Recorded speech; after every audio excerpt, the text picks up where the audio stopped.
What's up, nerds? Welcome to Nintendo Pow Block for May 2nd, 2017. I'm one of your hosts, Corey Deering, and alongside me, as always, the man who was on a long trip this weekend, Edward Barnell. Ed, I'm glad you made it back safely. Yes, I got to play the Nintendo Switch for the first time, and I love the system. Like, I need to get one cannot wait to get mine real soon. I actually told Corey that I moved it up from June to May. Yeah, I mean, it's one of those systems where, like, once you get it in somebody's hands, it's almost similar to the Wii U, but to a much grander scale, to where once you get it in someone's hands, like, they won't want to play games any other way, to the point where, like, I mean, it's that thing where, like, I literally want to play my games everywhere, and I don't want to have to flip-flop between systems to do it. And this is the system. This is, I'm always saying, like, we've always had to do this as Nintendo fans. We've always had to own 2 or 3 systems to get every single experience that we wanted. And now, well, up until about a week ago, about an hour after we recorded, which we'll get into in a little bit, like, it kind of finally feels like Nintendo's focusing all of their efforts onto one system, like, coming to a point. And we're finally going to have the one system that has all of our favorite experiences on it, and it's going to be awesome. I love this thing. I haven't put it down since I got it. Like, I haven't played anything else really, like, to a large extent. Like, I did turn on Destiny on my Xbox. I did turn on Halo on my Xbox for, like, I don't know, a total of 45 minutes. Just because I was looking for something to play that was just kind of like, I don't really want to spend a lot of time on something right now. I'm just going to shoot some stuff. And, I've been playing Mario Kart nonstop, Shovel Knight nonstop, well, Spectre Knight, Mr. Shifty nonstop, and even at the Mario Kart Midnight last week, I played multiplayer Tetris with people all night until we got Mario Kart. It was awesome. Puyo Tetris is insane. Oh my gosh, I love it, but I don't understand the Puyo Puyo part, which sucks because I used to play Dr. Robotnik's Mean Bean Machine, like, on Genesis all the time, and it's essentially the same game. I just forgot how to play it because I love Tetris so much, to the point where I'm just like, I'm just gonna play Tetris. But man, I'm so jealous that you finally got your first hands-on experience with Switch. I envy you. Why? Because the first time I played it, I was so excited. Now I'm just so used to it. I'm just like, yes. But, like, touching it for the first time, it's just like, oh. Yes. I mean, I had to play it, get my hands on it, and then I had to take it out the dock to see how quick it how quick it switches. And it's about a 2-second delay, not too long. Like, oh, okay. And then same as when you dock it, like, almost 2 seconds, not too long and stuff. But yeah, I was, like, enjoying it. It took me a while to learn the Joy-Cons on how to take them off and how to click them on. Because it kind of, I didn't know that there was a button in the back to take them off. Because because you don't see, it looks like people are just taking them off. So you don't see the button is, like, right under the shoulder buttons, close to the screen, so they're kind of out of the way. But, like, it's so cool. Did you have the volume up when you took them on and off?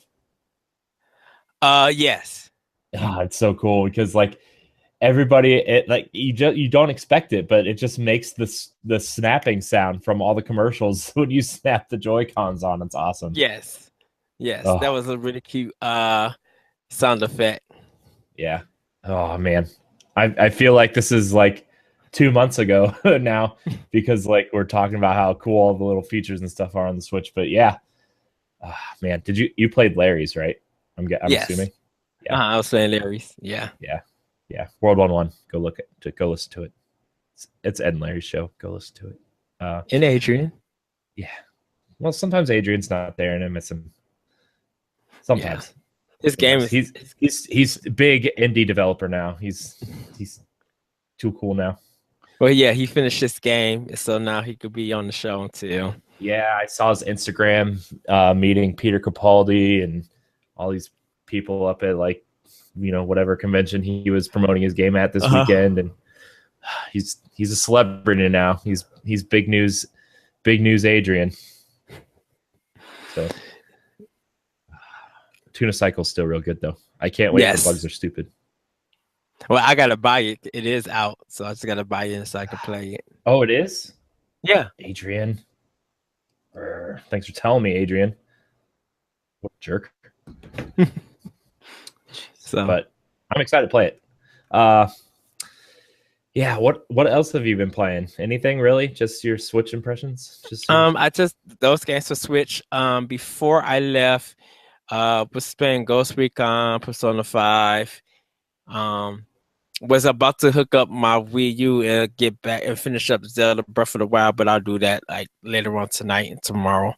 I mean, by the time you guys see this video, that means Monday and Tuesday that I'll be playing it. Near Automata, I'm ready to start. And I got to install my Far Cry 4 so I could try that and see how that runs.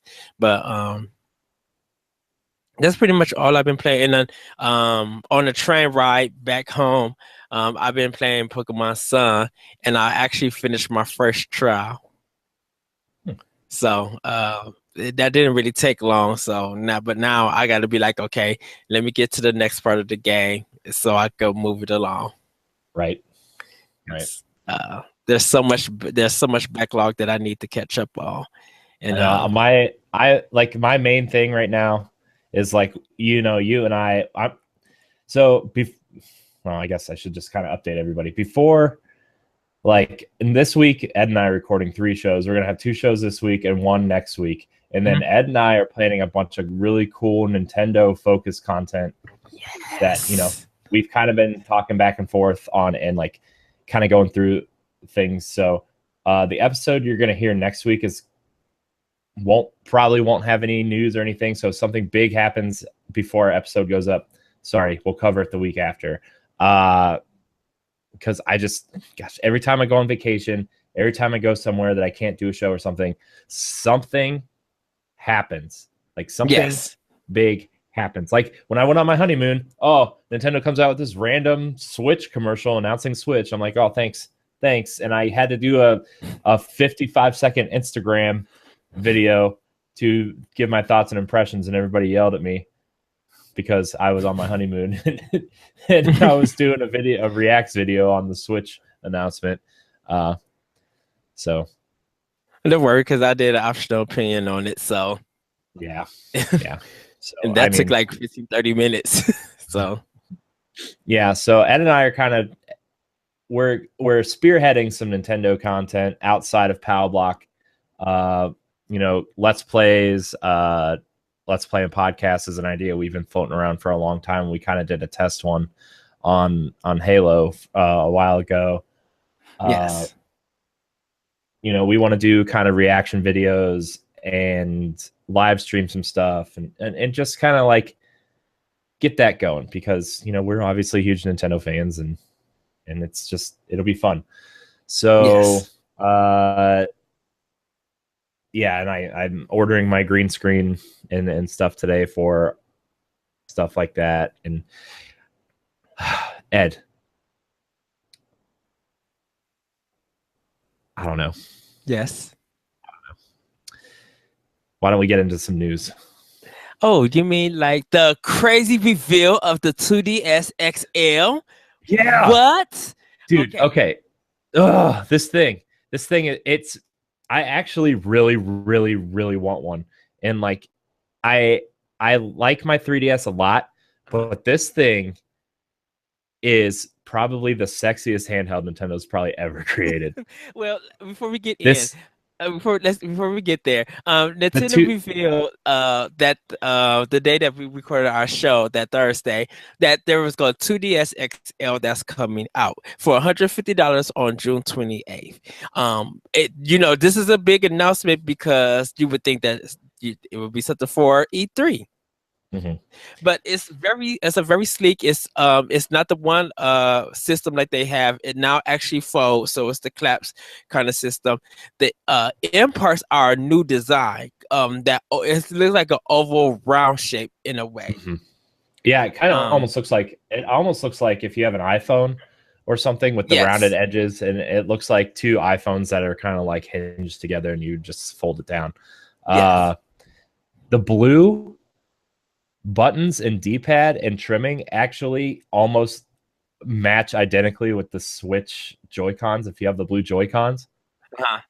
which is really interesting, which makes me think that at some point they're okay, so they kind of revealed two colors. It's the black and blue one, which is the one that I really want. And then they showed off a white one with or orange trim, which I kind of feel like the Switch might get orange Joy-Cons at some point.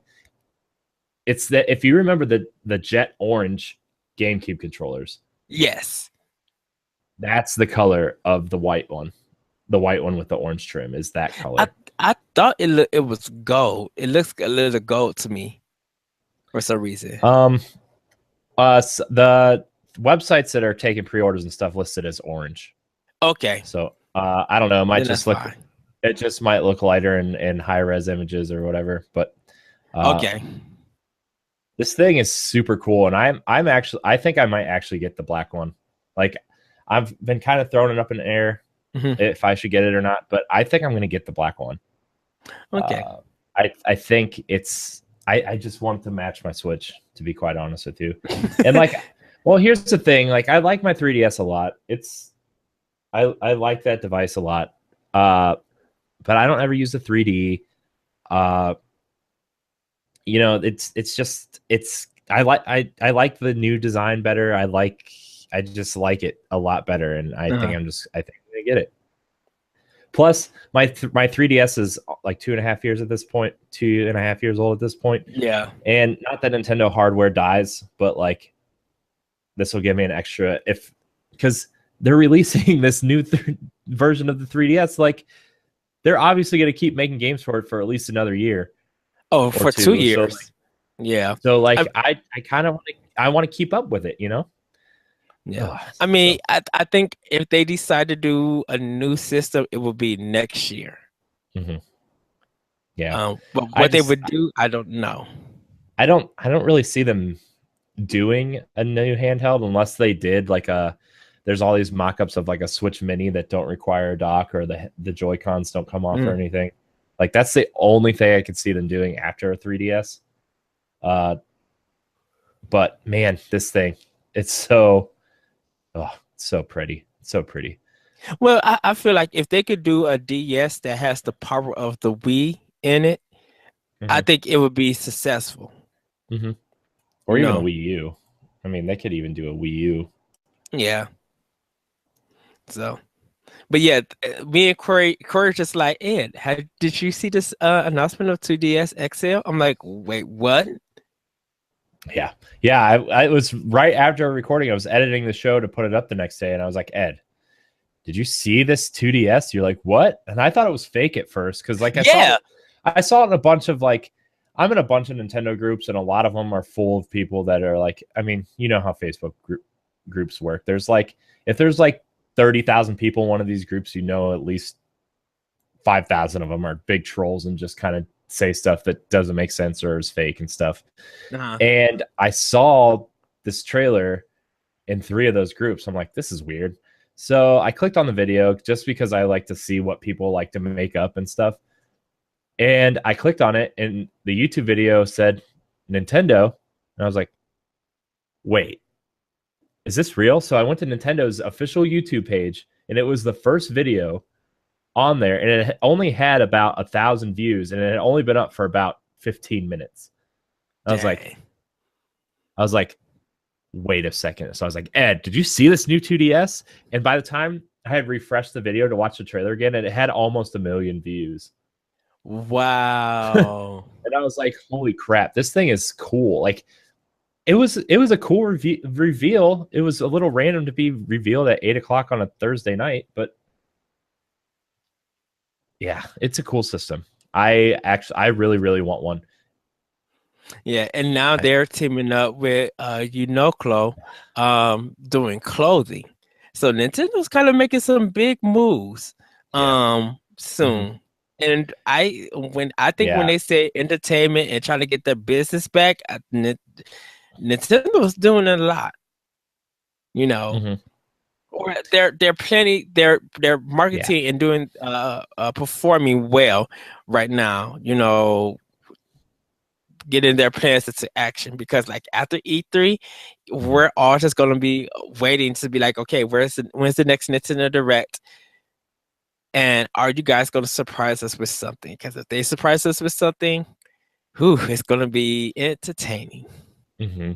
Yeah, and the one thing about the 2DS that I really really like is it has uh if you have a Switch, you know that, or if you have a 3DS, you know that the cartridge slot is just kind of wide open, right? You know, Yes, there's no like cover for it or anything. If you have a Switch, your cartridge slot has a nice little flap over it to keep the cartridge yes, from like, I don't know, shooting out because falling it's all out. spring loaded or whatever. Yeah, Uh, what I do like about the new 2DS is at the bottom, it has a nice row of like your volume, your power button, and then where you stick the cartridge, it also has another slot for your memory card that you can just pop it in and pop it out, and then it has a flap that covers both at the same time, which is super nice. I yes, think the design of this is awesome.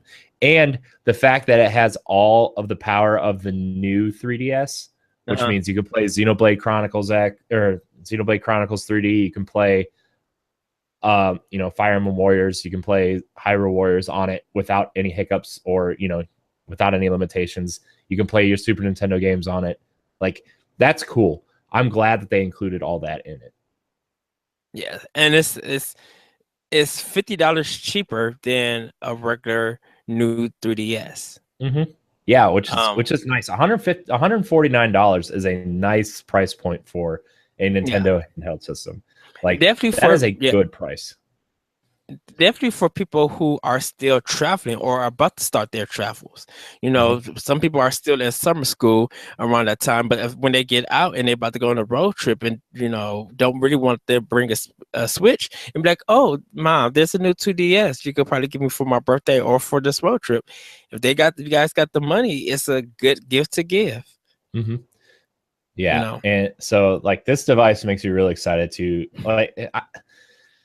I've been really spoiled with the Switch. I mean, that going back to 3DS is really hard. But they did say that they did make a little bit of revision in the screen technology as well, so it's going to be a little bit crisper. Uh-huh. Just because they are able to do that without the 3D.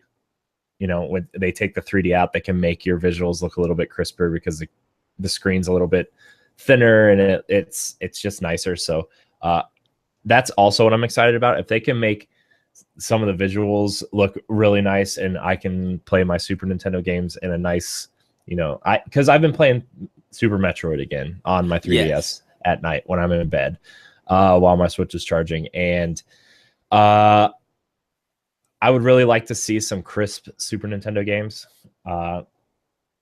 And that's kind of why I'm excited for this, is that like the screen clarity is going to be nicer. So I'm going to be able to Yeah. play my virtual console games in a crisper way. Yeah, I know I need the new 3DS XL. Will I get the 2D XL? I probably it depends because Corey would convince me and he'd be like, Ed, you gotta get it. And then he'll show me and I'll be like, and then I'll probably once I see it and get my hands on it and really look at it, I'll probably be like, dang it, I need to go get one. So it I looks yeah, it looks really pretty, really beautiful. uh-huh. Yeah. So that's a cool new system coming from Nintendo. If you are kind of hesitant on Switch right now, but still kind of want to play Nintendo games and then jump on the 3DS, this is a good jumping in point, I suppose. Yes. It's really cool. I'm really thinking about getting one now. Well, on to story, which I'm really excited for, and Ed's not so excited for. Shaq Fu, A Legend Reborn, is coming to the Switch. I'm excited. I'm I'm not. really excited. It's I'm probably not. going to be jumbled garbage, but I don't care. Yes. I'm really excited for Shaq Fu. I found my Genesis cart yesterday. I told you when I was going through Yeah. some stuff, and yeah, that game has a lot of fond, stupid memories. So yeah. Yeah. I a new video up of the game. Is it even out yet for iPhone? Oh no, it's they put a kick. It's not. They didn't go on Kickstarter. They went Indiegogo for $450,000, and was announced in 2015 for PC, PS4, Xbox One, and Wii U. Then a couple days ago, they announced it was coming to Switch, and the Wii U version is canceled. For those that don't know, Shaq Fu was a beat 'em up game featuring NBA star Shaquille O'Neal. I thought it was a fighting And game. the Genesis version was a fighting game with some brawler elements in it. And this one looks to be a side-scrolling brawler with big boss battles at the end of each level, kind of like the old TMNT games. Okay. So it looks like it's going to be a mixture of both, and it's exciting. Not going to lie to you. I need to see some gameplay. I mean, I hope they only charge about like $10 for this, because it's probably gonna look like ultimate garbage, and it's gonna probably play worse than that witch flying game. I'm just telling you now, Ed. The cover for this YouTube video is going to be Shaq. It's the Shaq Fu cover. Just warning you now. Oh wow. Come on, I've had good ones. I've had good ones the last few weeks. I need to put something stupid up now. Yes, you have. So, did you like last week's, which was the old Star Fox Super Nintendo? Yes. Fox art. Throwback. So yeah, it's time for some Shaq Fu. It's coming back. So excited, Ed. You don't know how excited I am. You're not very excited. I mean, it's good that, because me and you would probably end up buying it because it might be terrible, and we just really want to play some bad games and literally laugh and be like, "Yes, we donated to this garbage, but it's now our garbage and it's for your guys' entertainment." Now, it might not be atrocious. It might not be garbage. It might actually be a good game. But I don't think so. I have a high bunch of doubts with that. So. Oh man. So last week we were going to cover some of the financial stuff that was going on with Switch and stuff, but we didn't get to it because we had long conversations about other things. Mostly kind of how Nintendo is way better than the other consoles, we feel. But that's super fanboying out about it. Nintendo revealed some of their sales numbers. 2.74 million units sold worldwide for Switch in its first month. That's good. Which is way more than anyone's expectations, even Nintendo's. They sold about 750,000 more units than they expected to, and a story came out today that they even flew in shipments to the United States and Canada to meet demand, just so they could sell more units, which is kind of an un-Nintendo like move. They did sell about 20,000 more units of Zelda on Switch than they did the units themselves.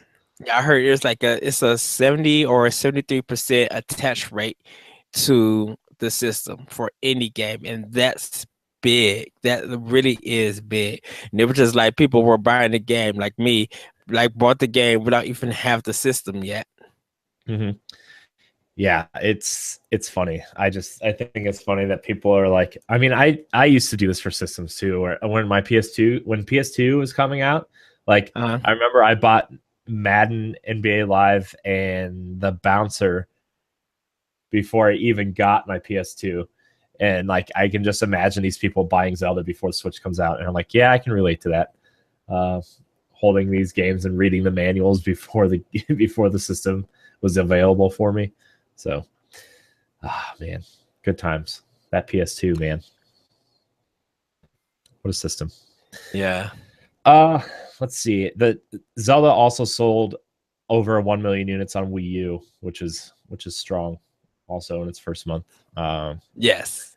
I think you and I and maybe 10 other people are the only people that have our Wii U's still hooked up to our TVs. So that's No, good. there's a lot of, yeah. I mean, this was the game. This was the game people bought Wii U's for. I mean, I don't blame people for holding out on Switches to play it on Wii U because this was the game a lot of people bought Wii U's for, including me. Like, I mean, I bought my Wii U. Well, I got my Wii U for other reasons and well, went hard crazy on different other titles. yeah. Well, I mean, when they showed that, remember that very first what Zelda could look like in HD video that they showed before the Wii U was even out. When Link walked into the temple and was fighting the giant Goma. Yeah. That video right there. I was like, yep, sold. And then we never got that Zelda, but it reminds me of the GameCube, GameCube sizzle reel where they showed like Luigi's Mansion and then they showed that really awesome Zelda trailer of Link fighting Ganon. And then we got Wind Waker and everybody was disappointed. And then it became one of the best Zelda games ever made. Yeah. Oh man, Nintendo really knows how to put together trailers that never come out. Well, can I say that they put out trailers that they don't promise you? Because a Nintendo trailer that will promise you something will have gameplay in it. Mm-hmm. Yeah, it was just funny because like then we got Twilight Princess and a lot of people kind of consider that one of the worst Zelda games, and I highly disagree. I think there's a lot of busy work in between the dungeons, but once you get to those dungeons, man, those are some of my favorite Zelda dungeons ever. And I still think that the Twilight Princess dungeons are better than Breath of the Wild's Divine Beast. And don't get me wrong, I like the Divine Beast, and I think it fit the story for Breath of the Wild very well. But like, there's nothing like an old school Zelda dungeon. I think Twilight Princess does it just about as well as any of the other Zelda games. Yes.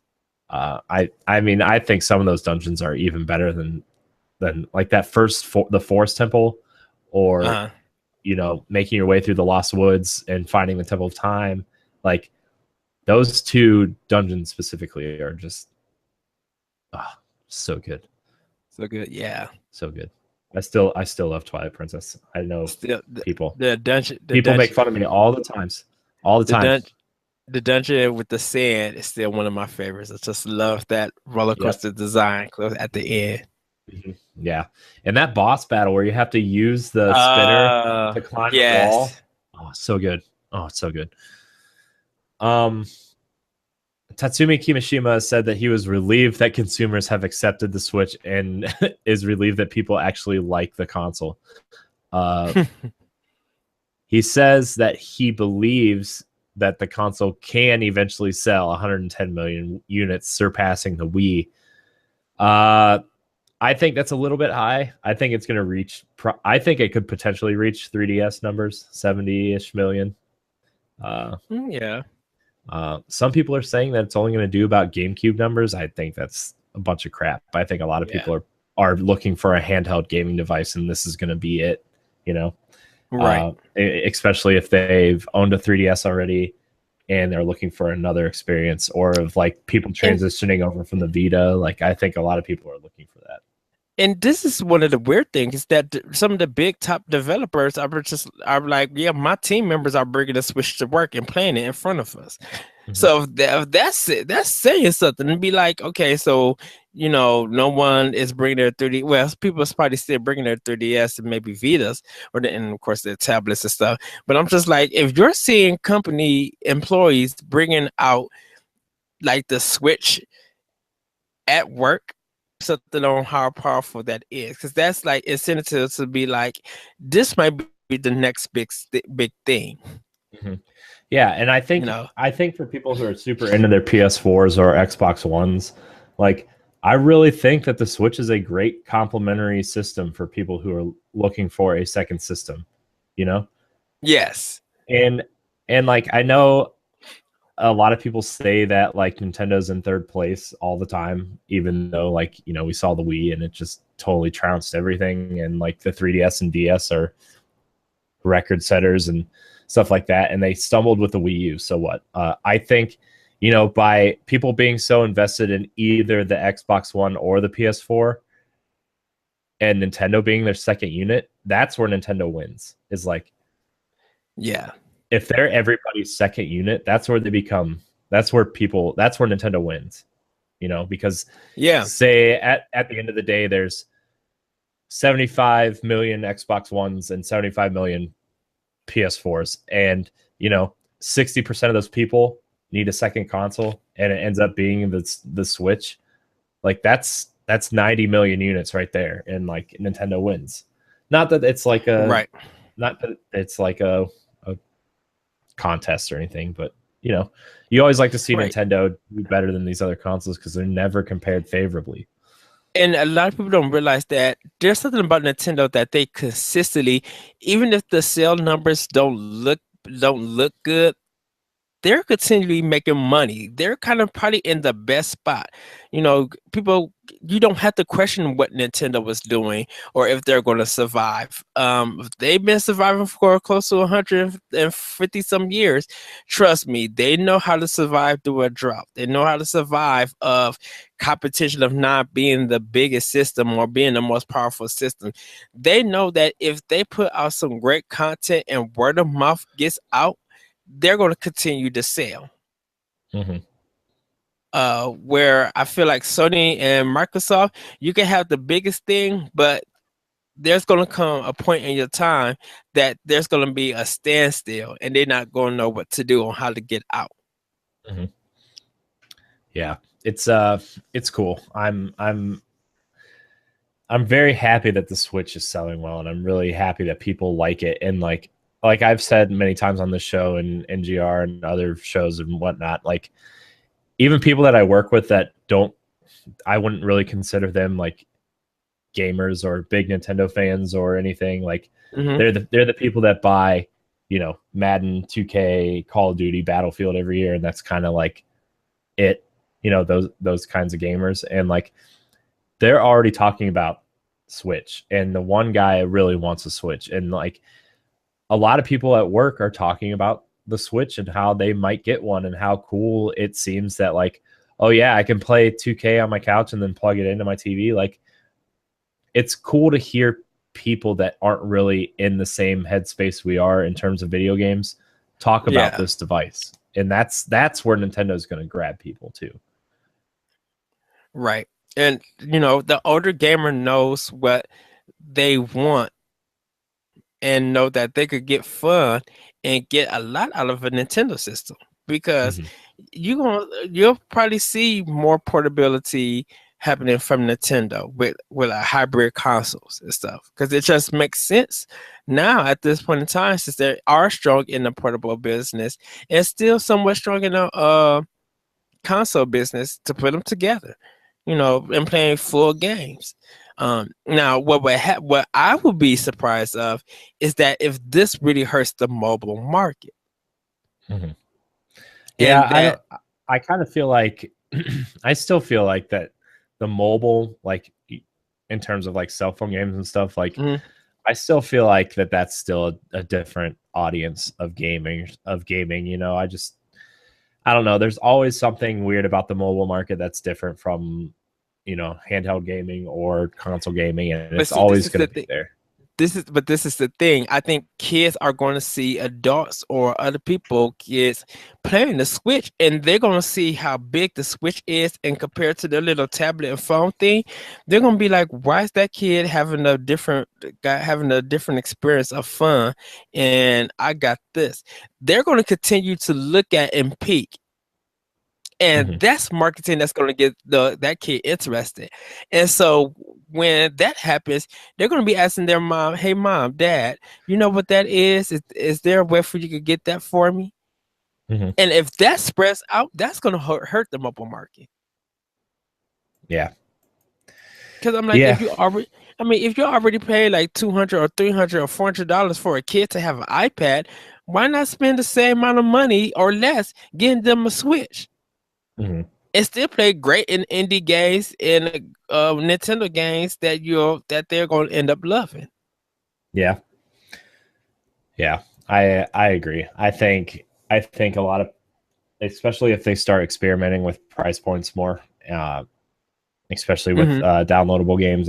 If parents are like, buying a $300 device instead of a $500 device, and you get cool $5 to $15 games like Kamiko is really good and Mr. Shifty is really good, and they're both under $20. Like, and even Shovel Knight, you get 4 games for $25 eventually. Like, Yes. there's cool games on there that are cheap that I feel like people will be gravitating towards. It's got that mobile effect in a good way where, like, games I wouldn't normally play, I would really want to see on Switch and will try out. Like Snake Pass was a game that probably would have overlooked, but like it being portable and it being on my Switch and me being able to sink time into it here and there, like, yeah, totally, So, Yes. Yeah. well, Ed, it seems Mario Kart 8 Deluxe is super popular. Are you so surprised? Not really. Nintendo revealed that Mario Kart 8 sold 459,000 combined digital and retail units during launch day on Friday. It's the fastest selling Mario Kart title in Nintendo history. The previous record holder was Mario Kart Wii with 433,900 units sold on launch day. According to Nintendo, currently there's a 46% attach rate to Switch owners for Mario Kart 8. And that's just as of Friday. So, surprise, Mario Kart 8 is still super popular again. Right. Oh man, it's so good. And I people found have my been main. loving it. I found my main. I'm so happy. I've been making my way through all the cups. I'm on 150cc trying to get the 3 stars on all the cups and stuff. Man, Yeah. Inkling Girl is my new main. Love it. Love it. I love her. I Okay, love. explain. What do you mean? Explain. I want to hear why it's your new main. Because like she fits right there in that tiny little spot where it's like she's just big enough to not get knocked off the course by the big characters, and she's just fast enough to like. And I know it has a comment of character, cart, wheel set, and stuff like that. I do know all that, but I've been using her. I've been using the Splatoon cart, which is more like a 4-wheeler, and then I've been using the off-road tires.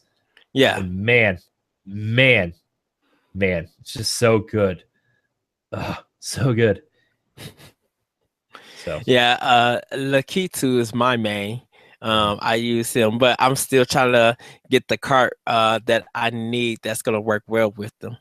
yeah, and like I'm still trying to unlock carts because I did have a main on the Mario Kart 8 for Wii U. It was one of the long skinny carts with the wide wheels. I really liked that. And then when the Animal Crossing DLC came out for it, I would use the F-Zero cart, the white F-Zero cart that came out. I forget what it was called. But it's just this really wide white cart that looks like one of the ships from F-Zero. And I'm still trying to find that to see if it works well. But man, I'm loving every second of Mario Kart, even playing by myself. Like it's just so good. I actually got to play battle mode and I enjoyed that. Yeah, how is it? I haven't played it. It feels different. It feels Yeah. different. Because you think that it's a closed, it's a more closed space. No, it's pretty open. And they added little touches here and there. And so trying to find who you want to attack and stuff, it's very random. Yeah. Yeah, I still need to do battle mode. I haven't really gotten there yet. I have had some people challenge me one-on-one. Looking at you, Antonio Guillen and Lisa Goodman, looking at you guys. I'm talking to you if you're listening to the audio version, but I'm looking at you. in the YouTube. In the YouTube. See? Look at my eyes. Look at my eyes. Sorry.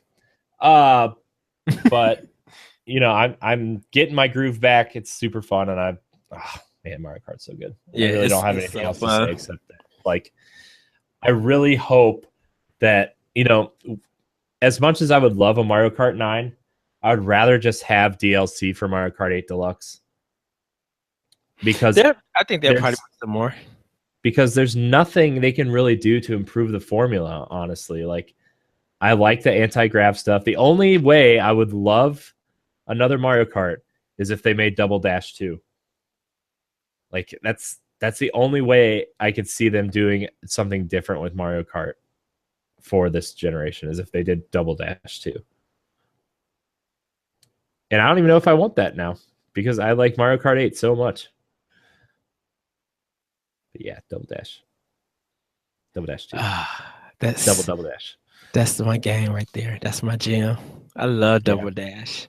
Yeah, Yeah, but and maybe I think can I one last thing? I think you know, as great as Double Dash is, and I love it, I think Super Mario Kart 8 is like the definitive of all Mario Karts. yeah.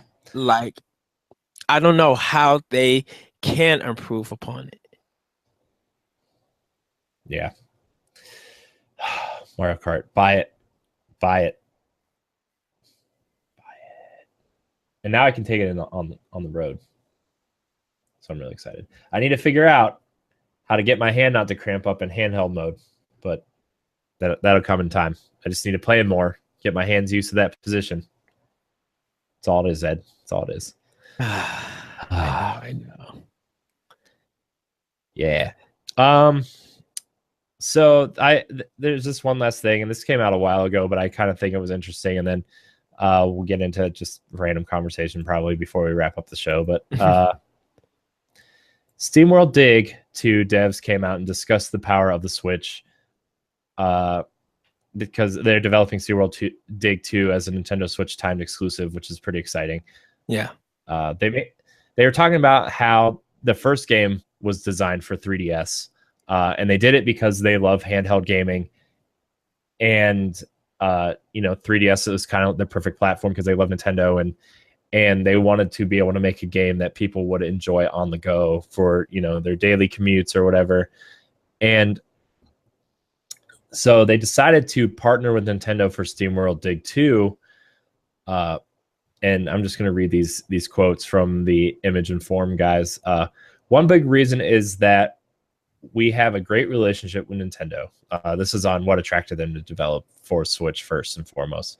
We've been supporting them for the past few years and vice versa. It's mutual. Also, we love their stuff. Many of us play Nintendo primarily, so we're huge fans, and just getting to work with unannounced hardware was reason enough. The core concept was so intriguing. I play most games on my handhelds and enjoy my home consoles, but having a console that can go that I can play that can also plug into my TV is a dream come true. How have the capabilities of Nintendo Switch helped you improve the sequel? The first SteamWorld Dig was made for Nintendo 3DS, so we made sure that you could play on it on your daily commute. But we also wanted to make sure that it could be played for longer periods of time as well. And of course, that carries over to SteamWorld Dig 2. Having a console that's essentially both a handheld and a home console is a perfect platform for SteamWorld Dig. Other than that, it is a powerful machine, unlike other people saying. So we can make some really nice things with the graphics, like improved textures, cool lighting effects, really fluid animations, and more. It's a buttery smooth 60 frames a second with full HD when docked and 60 frames per second in handheld mode too. It really is a powerful machine. So that kind of tells me that some people just don't want to take the time to develop for it. Yeah.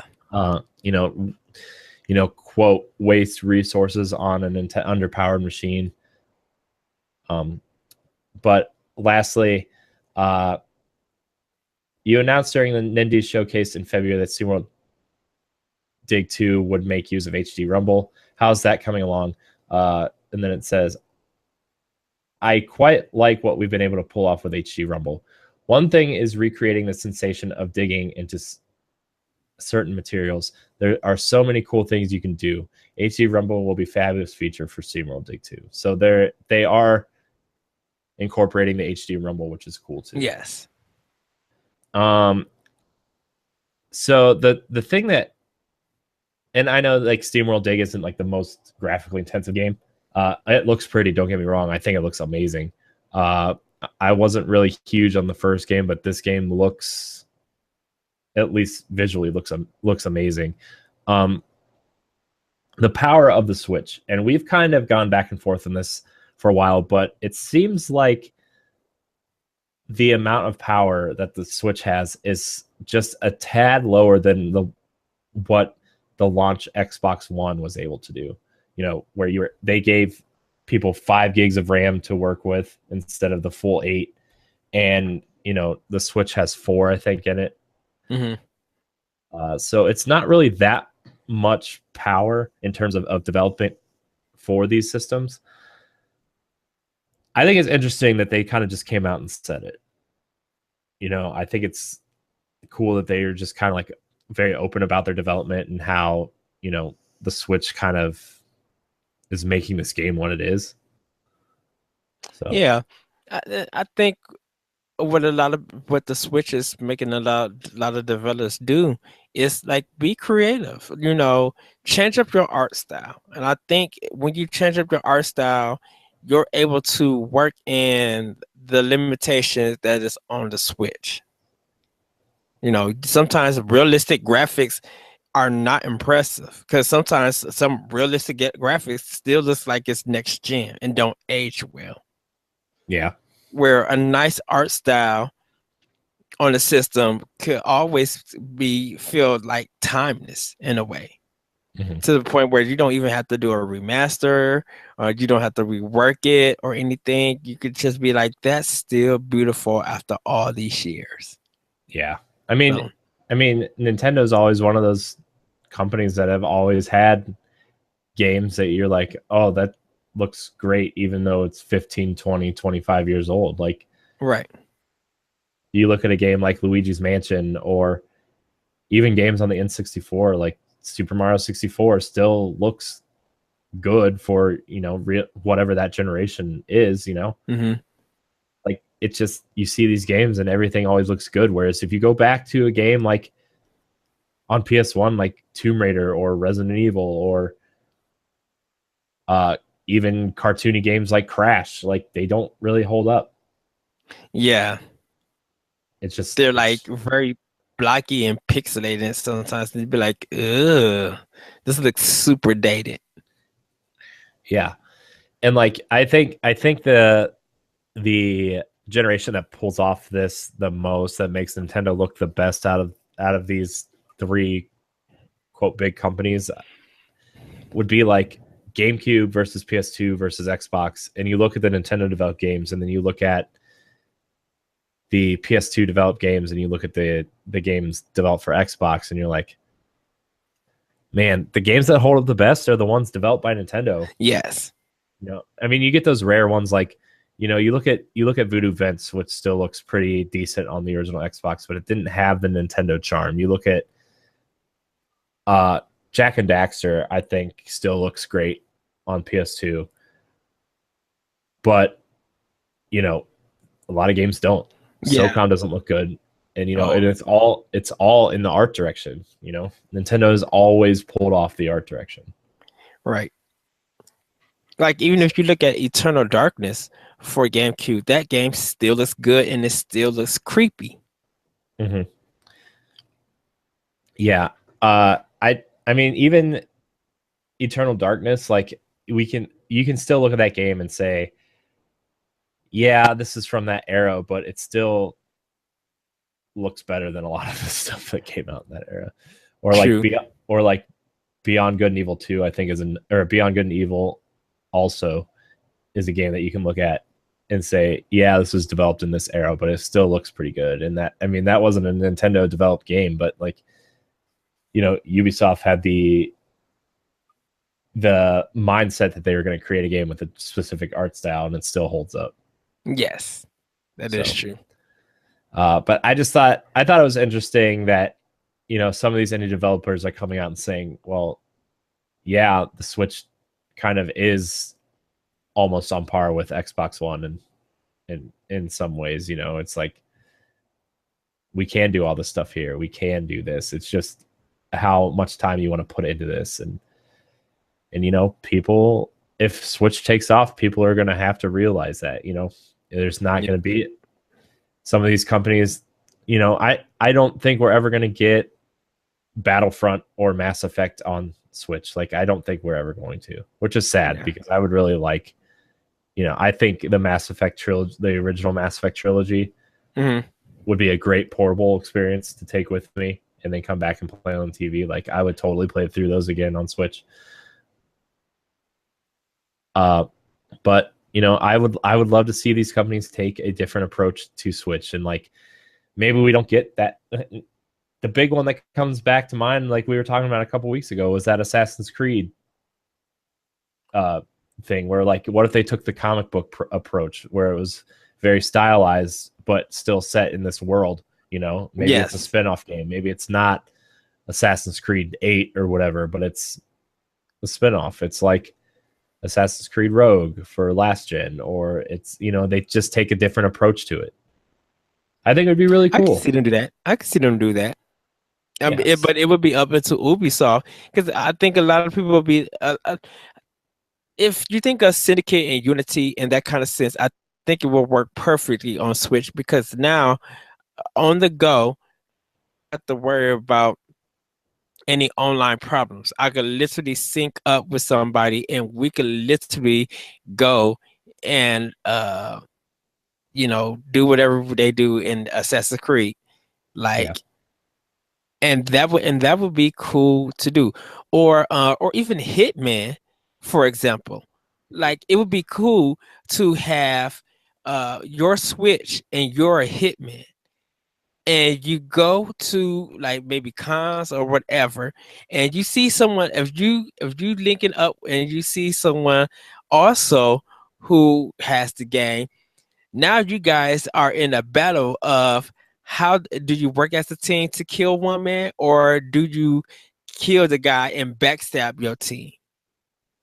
Or do everybody is on their own and bounty hunt who they're going to kill? Yeah. Like they could do a lot of different stuff that might not even require too much power for them to use in their graphic abilities. Yeah. And like if some companies would just take the time and do stuff like that, like, yeah, I feel like we could get some really cool experiences. And like, I still, like, there's still a long list of games that I wish were coming to Switch and might not. I mean, they might, but they might not.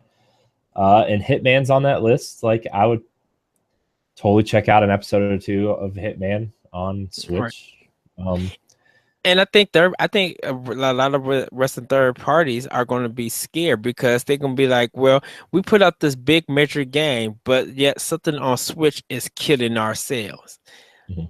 So that might be like, well, if you see a constant performance of this, maybe you might want to put a game on Switch so you can recuperate some of those lost sales. You don't have to make a cart anymore. You can still do your stuff digitally.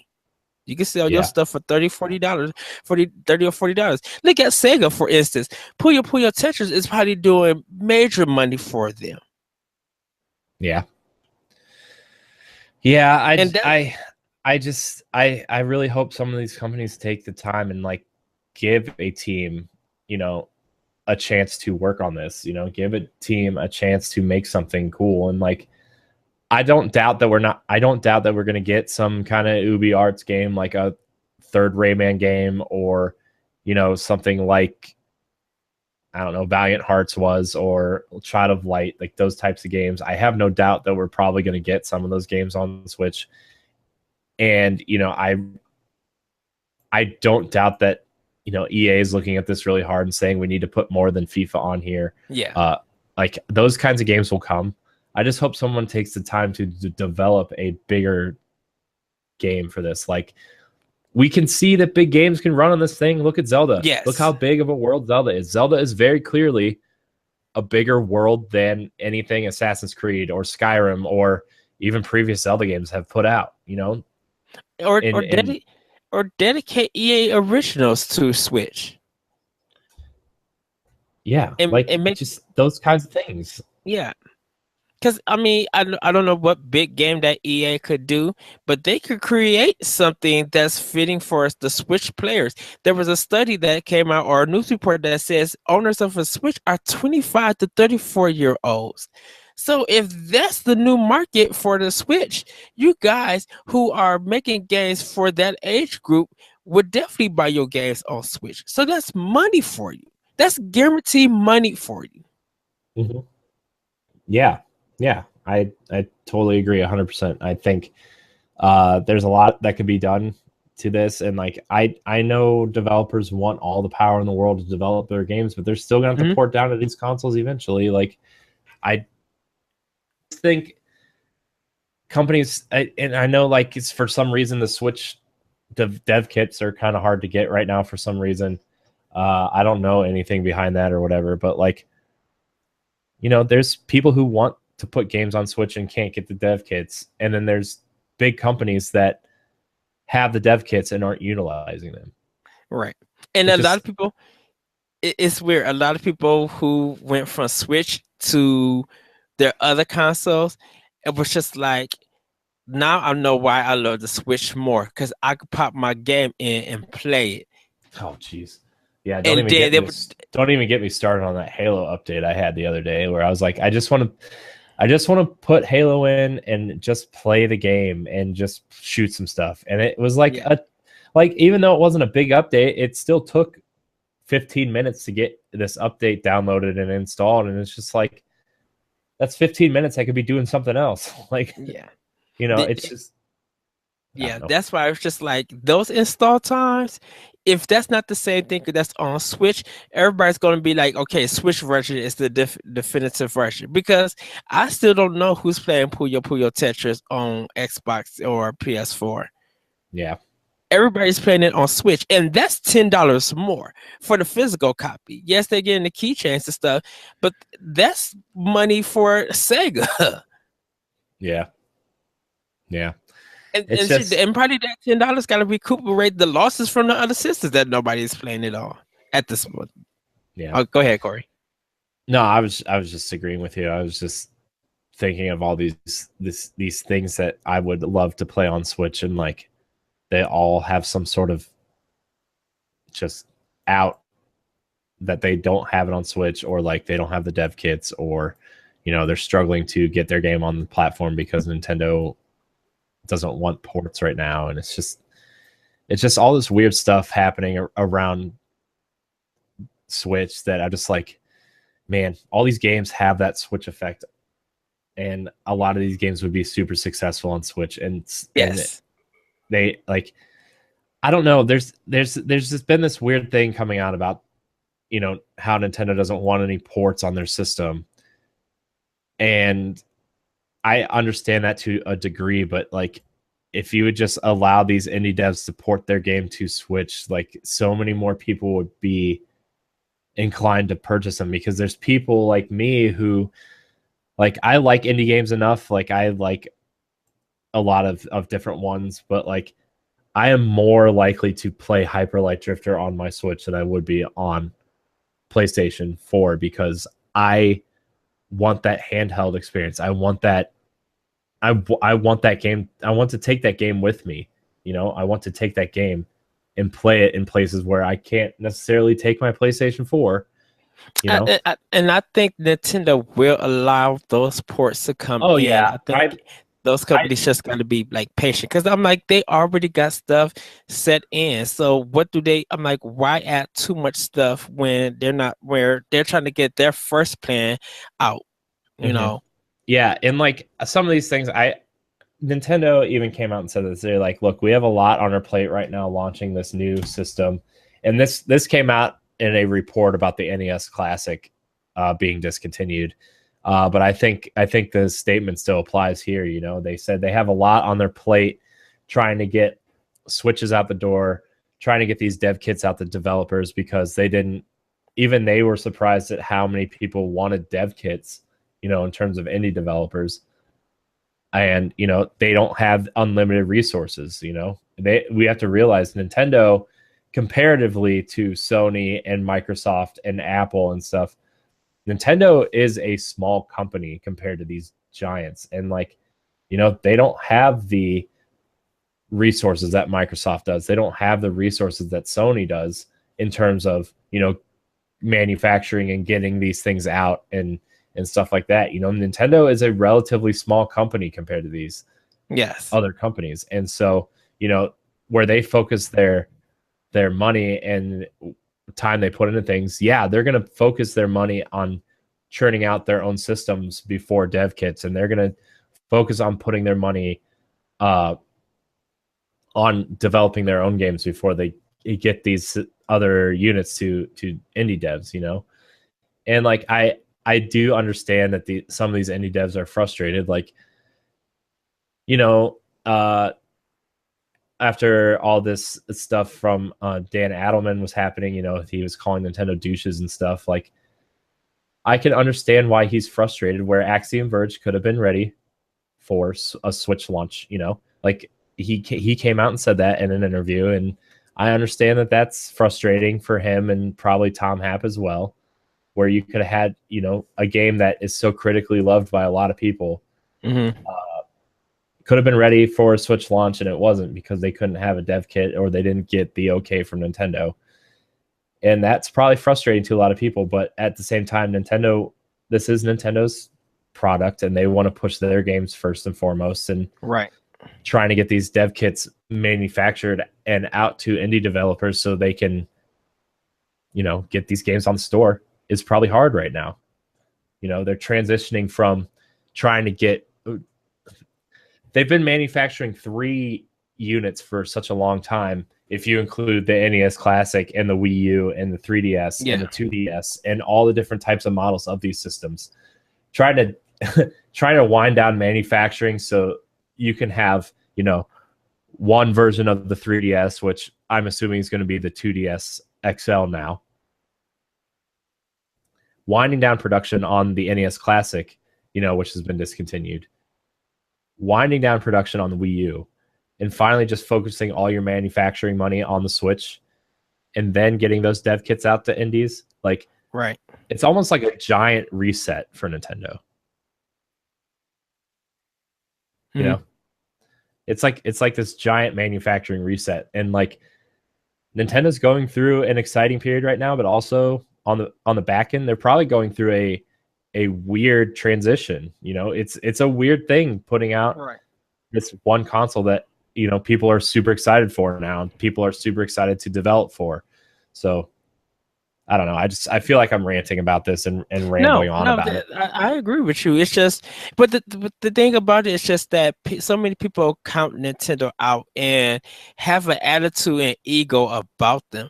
And then, like I always say, they get shocked when Nintendo's being successful, and they don't fall into the predictions or the expectations you thought that was going to happen to them. It's okay if they put out all these development kits, what the people going to play them on if there's not enough Nintendo Switches to go out and buy? So that's gonna mess up your money that's gonna mess up your business. So they have to balance this stuff. You were in Nintendo's shoes as a company, and you was getting all of this supply and demand. What would you do? Yeah, I don't enjoy on this platform. Yeah. So I think within time, let Nintendo do what Nintendo needs to do. It sucks, yes, but let Nintendo do what it needs to do. Developers, I don't know. There's Oh, Ed. Oh, you froze. You froze. Oh, thanks, Google. Google jerks. Sorry. And then third party developers. I'm like, just you could put small games on there, medium sized games, second party games, because this is going to be the thing about it. Since the system is region free, Amazon Japan is going to get a lot of visits from Nintendo players. And they're Yeah. going to start making second accounts, and they're going to start buying games that comes out over there to play on that Switch. And when that happens, you guys are going to be really in trouble. Yeah. Yeah, and I think, some of the, like, even the big publishers like EA and Activision and Ubisoft to an extent, maybe should look at this as the successor to the handheld market and not the console market too. So they can look, we'll just create something unique and cool for this handheld device that you can also play on your TV. I still, people are comparing this to PS4 Pro and Scorpio. Really, you should probably be more focused in terms of it being a more popular version of the Vita or the successor to the 3DS, and understand that Nintendo's AAA games are going to be at the forefront, and you need to make games that complement those games.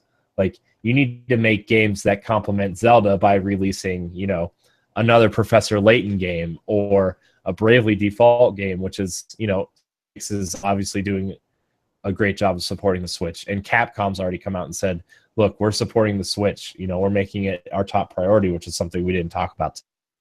You need to make games that are good, that complement Nintendo's AAA offerings. Like, for example, Super Bomberman was a great complementary game for Zelda to launch with.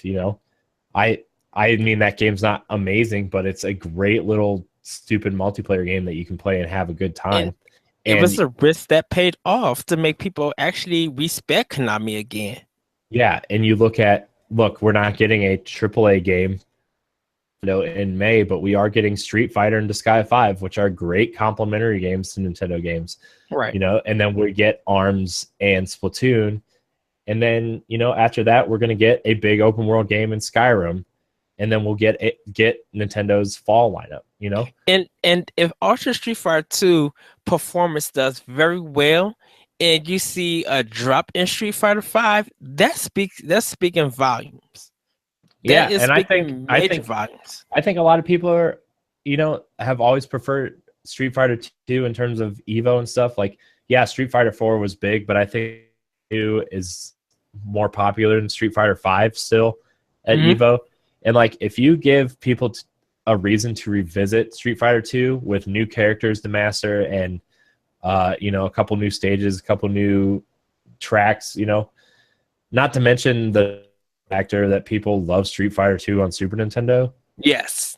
Like, that's kind of like the big draw right now. I feel like I told you, my brother-in-law bought a Switch for Bomberman and Street Fighter. Yeah, he bought Zelda too, but he bought it because these games are nostalgic to him in terms of Super Nintendo, not because of Evo or because of the Konami conflict that he probably knows nothing about with Kojima. Right. Like, these little things are also what's attracting.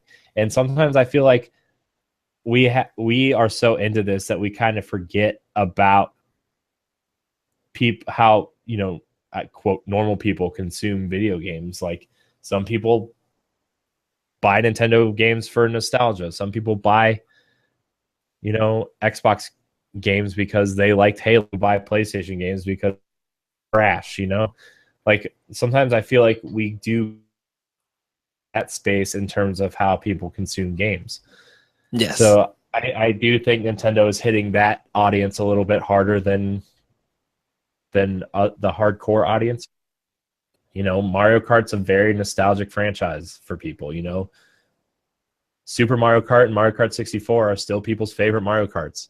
You release a system that's super popular, you release it with a Mario Kart game. Oh, yeah, I remember playing Mario Kart N64 in my dorm room. Bam, right there. That's a system sold. And be like, oh, Mario Kart 8 at college campus, this little screen, 4 players, let's do this. Mm-hmm. Yeah.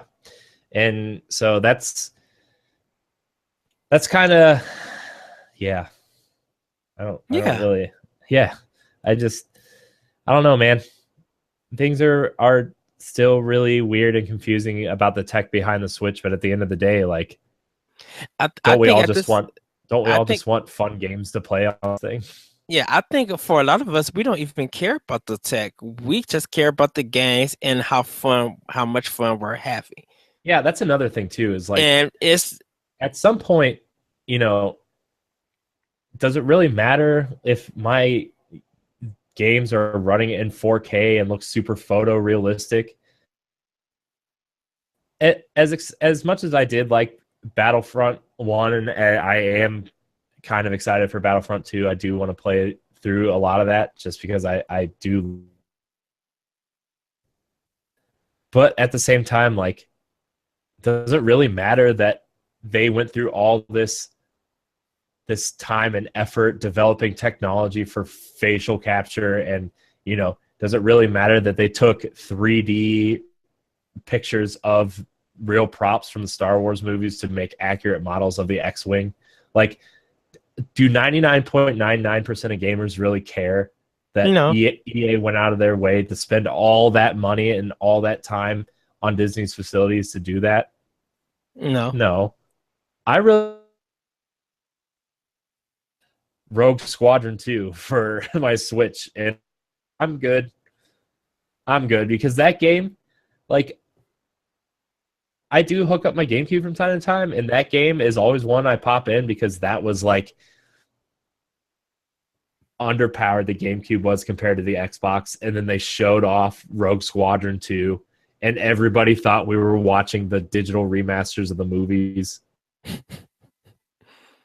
How good Rogue Squadron 2 looked back then and how good it still looks today. yep, Man, yes, like I don't care. Like, it's nice that, EA has the money to do that, but like, why not, tone down that a little bit and focus some of that money on an original Switch title that probably doesn't cost nearly as much to develop, paying for that Star Wars license.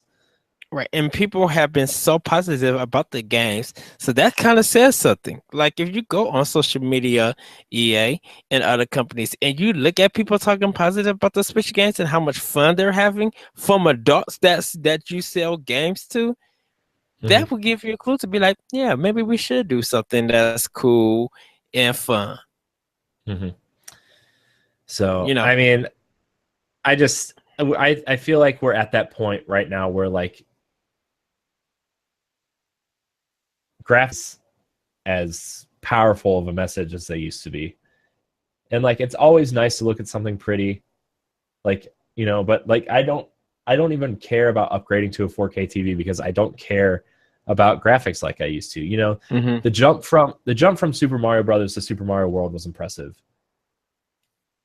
The jump from Super Mario World to Super Mario 64 was impressive.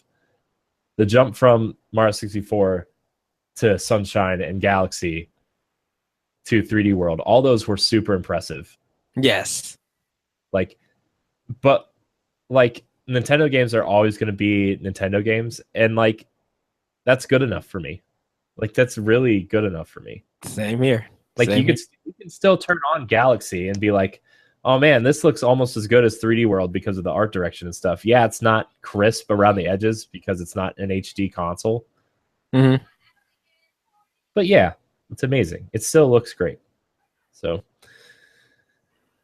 I don't know. It's just, we're just in this weird time that I just, once everybody gets this Switch thing handled and figured out and dev kits go out, I know we're going to get a lot more. I brought it up for the sake of conversation, which is what I do a lot. I just always bring up things for the sake of conversation. Exactly.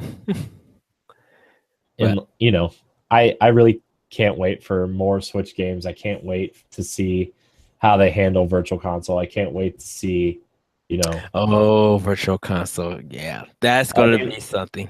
a lot of people are saying now that they're just like, are they even going to do Virtual Console, or are they just going to one day just release Super Metroid as a game in the game store? You know, that's like the big rumor right now is like, are they even going to do virtual console, or are they just going to release games on the game store like they've been releasing these Neo Geo games? Yeah, they'll release it on the console. I still think they need to do that. What we talked about the other week, where like they just make cool box arts for Super Nintendo games, but for Switch now, they're just on Switch carts now. I just can't. I'm so ready for that. I'm literally just ready for that. Yep. Well, that was a show. Yes, it was. That was a fun show. Ed, I love just having conversations with you all the time about Nintendo. Thank you. I love playing Nintendo games and discussing those with you and getting happy and excited because you mentioned Nintendo. You're like, I got this on reserve. I'm like, yes, they're closer to playing a great game. I know, which the next show we do, or the show for next week, are the other one that we're going to record this week for next week. I kind of want to talk about Nintendo's roadmap and how E3 could affect that roadmap. Oh, and that's easy. And like, I kind of want to discuss like hypothetical E3 announcements, because it's what, 5 weeks from tomorrow is the Nintendo conference or direct, I guess. 5 more weeks, I think. Yeah. Yeah, 5 weeks. Yes. So everybody. Which, by the way, I did request off Sunday night and Monday and Tuesday. Yeah, I'll have Sunday night off, but Monday and Tuesday I got a request off. So we will be doing E3 coverage. Everybody will be watching the live streams. We'll be doing podcasts talking about it. You'll probably see some writings. Corey might be on optional opinion. Of course, we're gonna be doing Power Block, but definitely we'll probably finish Power Block and be like, oh Corey, go get some water. Time optional opinion, and we'll probably dive more into what we're going to discuss. So we will have a lot of content for you guys. We'll be doing reactions, what our thoughts are, probably maybe some E3 reviews on like how somewhat rated, or because I think 2017 is going to be big among everybody. They just got to bring it. What Nintendo's going to bring, they already gave us the 2DS XL.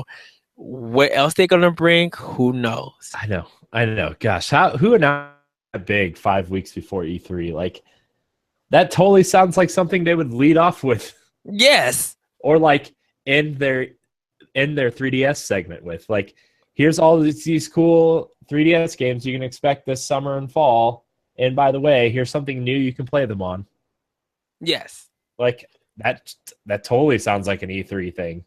Yes. But, and everybody in the comment section, we would love to, if you're watching this on the YouTube, NGR Radio, we would love to know your thoughts, or if you come, or you're part of the Nintendo Power Block Facebook page, I want to know what snacks you're doing for E3, or let me know what snacks I should get for E3. Oh my gosh, dude. I'm really excited for that week, because I feel like I'm just going to be super fat from vacation. Yes. Like, I'm going on vacation. I'm leaving in like 3 days. 4 days? 5 days. I don't know. Saturday. I'm leaving Saturday morning. I'm going to be eating a bunch of crappy food on vacation. I'm going to come back and try to burn it all off so I can just have E3 snacks. Exactly. It's going to be such a good time. Yay. But I think that's going to wrap up this episode. Ed, where can they find you on the internet? You guys can find me on Twitter at ThatRetroCode. You can also hear my podcast, Optional Opinion, at SoundCloud, iTunes, Google Play, the Anomalous Radio Network.podbean.com, and other podcast apps. You can also hear my other podcast, World 101 Podcast, at ShoutEngine.com, SoundCloud, iTunes, Google Play, and other podcast apps. The SoundCloud version I will be updating real soon. I'm sorry, everybody. I just been managing a lot of things. Just getting stuff ready for, video content for Nintendo Power Block and getting some writing done together. I do got 2 more episodes of this optional opinion feature that is going on, and then I'm getting ready to do a feature for May. So hopefully you guys will tune in to what that one will be. I can't say what it is, but I think you guys would definitely enjoy it. Yeah. Oh, and before I plug my stuff, I do want to say that I am creating a background, a bit more interesting background for people who are watching on YouTube. I do want to do some cool borders and stuff, and kind of get me and Ed on the screen at the same time. Yes.